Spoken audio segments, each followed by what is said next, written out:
بسم اللہ الرحمن الرحیم۔ زیادہ سوچو نہیں بلکہ زیادہ استغفار کرو، کیونکہ مسائل و مشکلات زیادہ سوچنے سے نہیں بلکہ زیادہ استغفار کرنے سے آسان ہو جاتے ہیں۔ حضرت علی رضی اللہ تعالیٰ عنہ نے فرمایا کہ نماز کے لیے سستی ایمان کی کمزوری کی علامت ہے۔ حضرت علی رضی اللہ تعالیٰ عنہ نے فرمایا، ہمیشہ سمجھوتا کرنا سیکھو، کیونکہ تھوڑا سا جھک جانا کسی رشتے کو ہمیشہ کے لیے توڑ دینے سے بہتر ہے۔ حضرت علی رضی اللہ تعالیٰ عنہ نے فرمایا، محنت کا پھل، مصیبت کا حل اور آنے والا کل سب اللہ کے ہاتھ میں ہے۔ بعض دفعہ ایسا وقت بھی آتا ہے جو جتنا مرضی بڑا ہو جائے، مگر کبھی نہ کہیں وہ یہ چاہتا ہے کہ وہ ایک بچے کی طرح روئے۔ مخلص انسان نرم ریت پر چلنے کی مانند ہوتا ہے، جس کی کوئی آواز نہیں ہوتی لیکن اس کا نشان موجود رہتا ہے۔ جنہیں ہمارے ساتھ کی ضرورت ہوتی ہے وہ ہماری بڑی سے بڑی غلطی کو بھی معاف کر دیتے ہیں، اور جو ہم سے بیزار ہوں وہ چھوٹی سی بات پر بھی ہاتھ چھڑا لیتے ہیں۔ اچھی زندگی گزارنے کا ایک طریقہ یہ بھی ہے کہ جتنی مرضی بڑے عہدے پر پہنچ جائیں، مگر کسی کو محسوس نہ ہونے دیں کہ آپ بڑے ہوں۔ خود کو سادہ اور عام رکھیں، پرسکون رہیں۔ یاد رہے کہ آپ کا اصل سٹیٹس یہی ہے کہ کوئی آپ کے سامنے بیٹھ کر خود کو حقیر نہ سمجھے۔ چھوٹے لوگ چھوٹی باتوں کو بڑا بنا کر پیش کرتے ہیں، اور بڑے لوگ بڑی بڑی باتوں کو چھوٹا سمجھ کر نظر انداز کر دیتے ہیں۔ آج ہر شخص حقیقت پسند ہونے کا دعویٰ ضرور کرتا ہے، مگر حقیقت سے نظریں چراتا ہے۔ تقریباً 18,000 مخلوقات میں صرف انسان ہی پیسہ کماتا ہے۔ کوئی مخلوق کبھی بھوکی نہیں رہتی اور انسان کا کبھی پیٹ نہیں بھرتا۔ احمد بن حنبل رحمہ اللہ فرماتے ہیں کہ میں جب موت کو یاد کرتا ہوں تو دنیا کا ہر معاملہ مجھے ہلکا لگنے لگتا ہے۔ یادیں ہمیشہ خاص ہوتی ہیں، کبھی روتے ہوئے دنوں کو یاد کر کے ہنستے ہیں، کبھی ہنسنے کے دنوں کو یاد کر کے روتے ہیں۔ یہی زندگی ہے۔ خون کے رشتے ناراض ہو سکتے ہیں، ختم نہیں ہو سکتے۔ خاندان کو جوڑے رکھنا ایک فن ہے، اور اس فن کا نام برداشت ہے۔ کچھ لوگ اتنے غریب ہوتے ہیں کہ دولت کے علاوہ ان کے پاس کچھ بھی نہیں ہوتا۔ دلوں میں اترنے کے لیے سیڑھیوں کی نہیں، اچھے الفاظ اور اچھے اخلاق کی ضرورت ہوتی ہے۔ مجھے نہیں لگتا کہ جنازوں پر یہ عام معافیوں کے اعلان کیے جانے چاہیے۔ ساری عمر جیتے جی لوگوں کی زندگیاں عذاب بنانے والوں کے لیے کوئی معافی نہیں ہونی چاہیے، تاکہ زندہوں کو یقین ہو جائے کہ معافی اور ازالے بس جیتے جی ہوتے ہیں۔ سورت مریم ہمیں سکھاتی ہے معجزے ہو سکتے ہیں۔ اللہ پاک کی رحمت سے کبھی مایوس نہ ہونا۔ اللہ تعالیٰ اپنے بندوں کو کبھی تنہا نہیں چھوڑتا۔ اللہ تعالیٰ آپ کو مشکلات سے نکال سکتا ہے۔ نبی کریم صلی اللہ علیہ وسلم نے فرمایا کہ میں نے قبر سے زیادہ کوئی اور بھیانک منظر نہیں دیکھا۔ اللہ تعالیٰ فرماتا ہے، زیادہ سوچنا، شکایت کرنا، خود پر بہت زیادہ دباؤ ڈالنا بند کرو، اس کی بجائے مجھ پر اعتماد کرو۔ تمہارا مجھ پر بھروسہ کہاں ہے؟ میں تم سے زیادہ تم سے محبت کرتا ہوں۔ میں اپنے بندوں کو کبھی مایوس نہیں ہونے دوں گا۔ انسان جیسا پیدا ہوتا ہے ویسا فوت نہیں ہوتا۔ انسان کو چاہیے اپنی شخصیت کو بہتر بناتے ہوئے اس دنیا سے جائے، بے لوث، بنا کسی غرض کے لوگوں سے میل جول رکھے۔ جب ہم دنیاوی زندگی میں رہیں تو فائدہ پہنچاتے رہیں، جب دنیا سے چلے جائیں تو لوگ آپ کو یاد کریں۔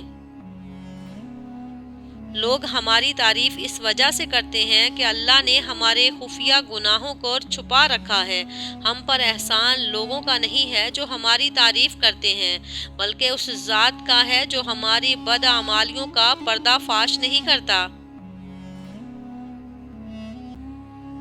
کبھی کبھی انسان دوسروں پر الزام تراشیاں تو کر دیتا ہے، لیکن اس بات کی تصدیق نہیں کر پاتا کہ جو الزام اس نے سامنے والے پر لگایا ہے وہ برائی کہیں اس کے اپنے اندر تو موجود نہیں۔ دعاؤں کے روپ میں ملنے والی محبتیں بہت قیمتی اثاثہ ہوتی ہیں۔ نبی کریم صلی اللہ علیہ وسلم نے فرمایا، لوگو اللہ کے حضور توبہ کرو، کیونکہ میں دن میں 100 مرتبہ اللہ کے حضور توبہ کرتا ہوں۔ نبی کریم صلی اللہ علیہ وسلم نے فرمایا کہ ایک دور آئے گا جب تم یہودیوں سے جنگ کرو گے، وہ شکست کھا کر بھاگتے پھریں گے۔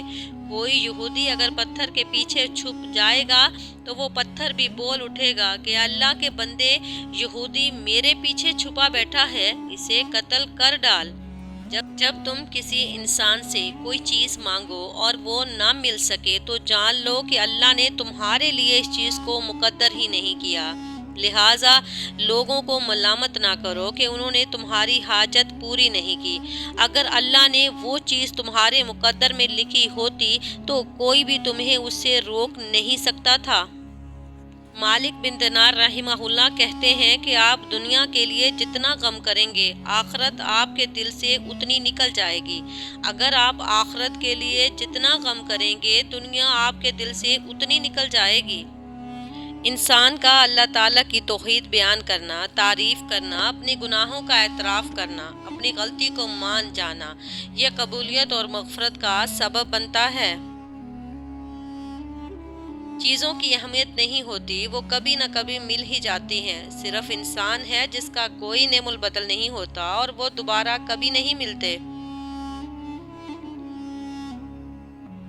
سورۃ یوسف ہمیں سکھاتی ہے، اللہ تعالیٰ تمہیں انہی لوگوں کے سامنے دوبارہ کھڑا کرے گا جنہوں نے تمہیں توڑا تھا، مگر اس وقت تمہارا معیار اور مقام الگ ہوگا۔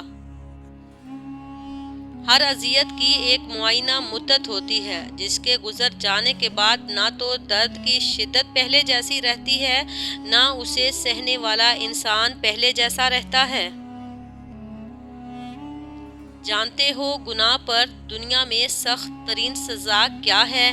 اللہ تعالیٰ تمہاری زبان کو اپنے ذکر سے روک دے، قرآن نہ پڑھ سکو، تفسیر نہ پڑھ سکو، ذکر کی ہمت نہ کر سکو، گناہوں کے قریب ہو جاؤ، یہی بڑی سزا ہے۔ مولانا جلال الدین رومی فرماتے ہیں کہ اگر کسی کے دماغ کو جاننا چاہتے ہو تو اس کے لفظوں کو سنو، اگر اس کے دل کو جاننا چاہتے ہو تو اس کے عمل کو دیکھو۔ جب انسان اللہ کی کسی نافرمانی کے لیے خود کو حدود شریعت سے آزاد کر لیتا ہے تو رفتہ رفتہ اس کے دل سے اس گناہ کی قباحت اور نفرت مٹنے لگتی ہے۔ پھر وہ بار بار گناہ کرتا ہے، مگر نہ اسے احساس ندامت ہوتا ہے، نہ دل میں کوئی خلش باقی رہتی ہے۔ یہی دل کی سختی اور بدبختی کی علامت ہے کہ انسان گناہ میں لت پت ہو جائے اور اسے گناہ کا احساس بھی نہ ہو۔ عقل مندی یہ نہیں کہ سوال نہ ہو، بلکہ عقل یہ ہے کہ ہم ہر تبدیلی کے ساتھ خود کو ڈھالنا سیکھ لیں۔ جو تمہیں بے وجہ چھوڑ گئے ان کی واپسی کا انتظار نہ کرو، اپنی قدر پہچانو اور آگے بڑھو، کیونکہ تمہاری منزل ان سے کہیں بڑی ہے۔ ہر وقت جواب دینا ضروری نہیں، خاموشی بھی کبھی کبھی جیت ہوتی ہے۔ سکون سب سے بڑی نعمت ہے، جسے مل جائے وہ واقعی امیر ہے۔ خاموش لوگ اکثر وہ باتیں سوچتے ہیں جو بولنے والے کبھی سمجھ بھی نہیں سکتے۔ تعلیم انسان کو بولنا سکھا دیتی ہے، مگر یہ نہیں سکھاتی کب، کہاں اور کیا بولنا ہے۔ غلط فہمی کا ازالہ تبھی ممکن ہے جب سامنے والے کے دل میں آپ کے لیے کوئی خاص مقام ہو۔ لوگ اپنی بوریت دور کرنے کے لیے تمہیں عزیز رکھتے ہیں، اسے محبت مت سمجھو۔ ایک سمجھدار انسان کسی کی بلا وجہ تنقید اور بے عزتی کو مسکرا کر ٹال دیتا ہے۔ دوسروں کو خوش کرتے کرتے اپنی زندگی برباد کر دینا ہی ٹینشن، بے چینی، ڈپریشن کی اصل جڑ ہے۔